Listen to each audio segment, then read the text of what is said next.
दादी दोस्तों, स्वागत है आप सभी का एक बार फिर से। माँ भगवती आप व आपके परिवार पर अपनी कृपा दृष्टि सदा सर्वदा बनाए रखे।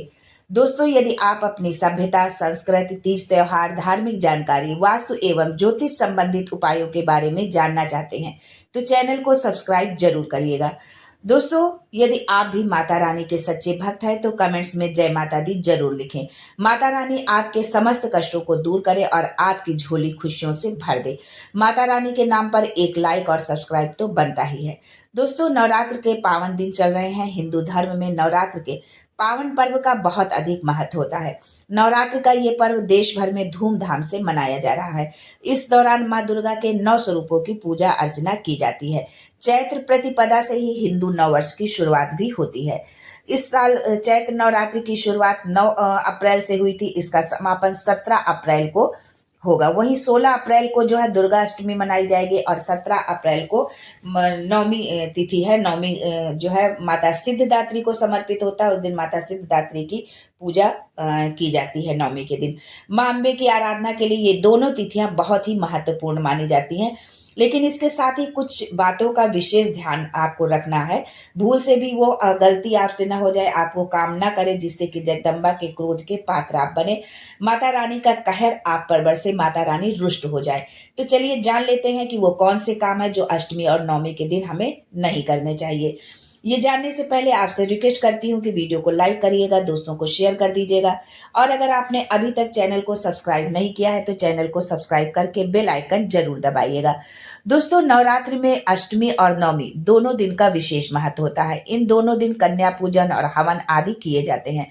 अष्टमी और नवमी के दिन जो है कई नियमों का पालन करना भी जरूरी हो जाता है। इन दिनों जो है दोनों दिनों में आप अष्टमी और नवमी दोनों दिनों में दोनों तिथियों को आपको देर तक सोने से बचना चाहिए। सुबह सूर्योदय से पूर्व आप उठ जाए, स्नान आदि के पश्चात माता रानी का पूजन करें, दुर्गा चालीसा और ये दुर्गा सप्तशती का पाठ करें और यदि आपने व्रत नहीं रखा है तो भी सुबह आप जल्दी उठें और पूजा जरूर करें। और अष्टमी का व्रत तो मोस्टली सभी लोग रखते हैं जो है, चाहे किसी ने 9 दिन का उपवास रखा हो या न रखा हो, तो आप इस दिन जल्दी उठें।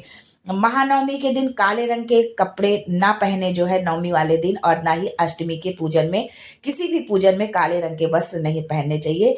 इस दिन बैगनी या जामुनी रंग का जो है वस्त्र पहनने शुभ होते हैं। नवमी के दिन जो है ये रंग माँ सिद्धिदात्री को प्रिय होता है, क्योंकि ये नवमी की तिथि जो है सिद्धिदात्री को समर्पित होती है, तो ये रंग उन्हें बहुत प्रिय होता है। इसलिए इसी रंग के कपड़े पहनकर आप माँ की पूजा करें। जो है अष्टमी और जो है महागौरी और सिद्धिदात्री की पूजा जो है आप पूरे तन और मन के साथ में करना चाहिए। यानी अष्टमी के दिन महागौरी की पूजा होती है और नवमी तिथि को सिद्धिदात्री माँ की पूजा होती है। तो इन दोनों तिथियों में आपको पूरे जो है तन मन से माता रानी की पूजा अर्चना करनी चाहिए। पूरे भक्ति भाव से आप दुर्गा चालीसा और दुर्गा सप्तशती का पाठ करें। इस दौरान मन बिल्कुल केंद्रित होना चाहिए।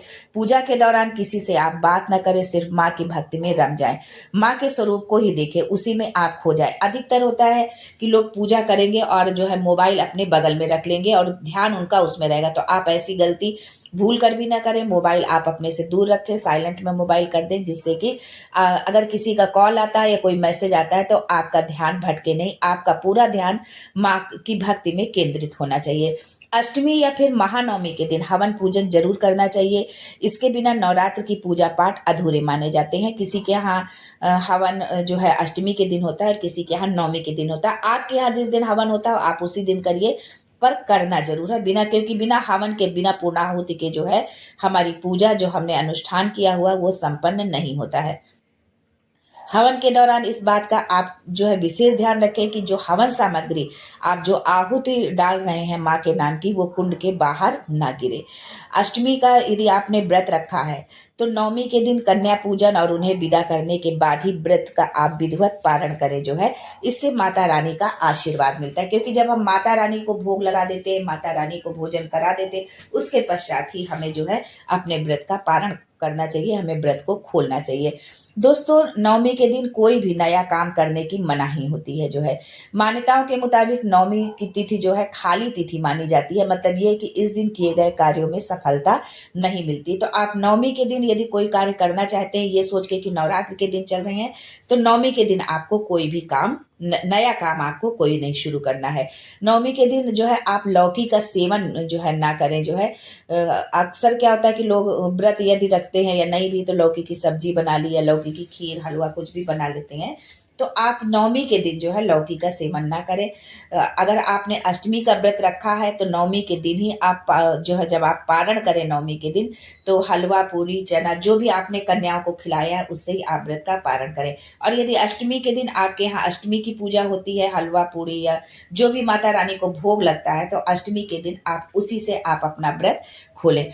ऐसा न करने से आपका व्रत जो है पूर्ण नहीं माना जाता और माँ के आशीर्वाद से भी आप वंचित रह जाते हैं।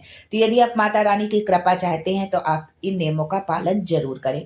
कन्या पूजन में कन्या को बाजार से आप लाई गई कोई चीज ना खिलाएं। बाजार से कुछ भी दही जलेबी या कुछ भी लाकर आप उनको ना खिलाएं और ना ही उन्हें भेंट में दें। अक्सर क्या होता है कि लोग चिप्स या कुछ इस तरह की चीजें जो है कन्याओं को भेंट में दे देते हैं, तो वो ना करें क्योंकि बाजार की चीजों में लहसुन प्याज मिला हो सकता है, क्या है ये हमें खुद भी नहीं पता होता।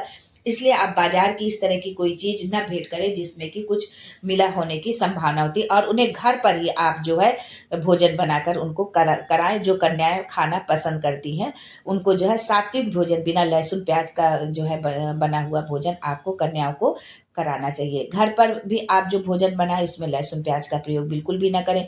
यदि आप ऐसा करते हैं तो माँ नाराज हो जाती है और उसके कोप का दंड आपको मिल सकता है। माता रानी क्रोधित हो जाती हैं। अगर आपने 9 दिन का व्रत किया है तो बिना हवन किए घर से बाहर बिल्कुल ना जाएं।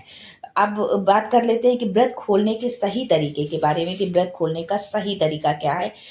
आप जो है अपना उपवास चना और हलवा खाकर ही खोलें, लहसुन प्याज का सेवन न करें। जिस दिन आप व्रत खोलते हैं उस दिन भी आप जो है किसी तरह का जो है मांस मदिरा या लहसुन प्याज का आप सेवन न करें। यानी नौमी तिथि के बाद जो है 10वीं तिथि को जिस दिन आप माता रानी के जवारे का विसर्जन आप करते हैं उस दिन तक आपको इन नियमों का पालन करना है कि कोई भी आपको लहसुन प्याज या मांस मदिरा इस तरह की चीजों का आपको सेवन नहीं करना चाहिए। विष्णु पुराण के अनुसार अष्टमी पर पूजा के बाद दिन में सोना नहीं चाहिए। ये ऐसा विष्णु पुराण में लिखा हुआ है कि यदि आपने अष्टमी का पूजा की है तो आप दिन में न सोएं। ऐसा करने से साधक को पूजा का जो है जो आपने पूजा आराधना की है उसका पूर्ण फल नहीं प्राप्त होता है। नवरात्र के दौरान अष्टमी पूजन का खास महत्व होता है। इस दिन शुभ मुहूर्त देखकर ही आप पूजा करें।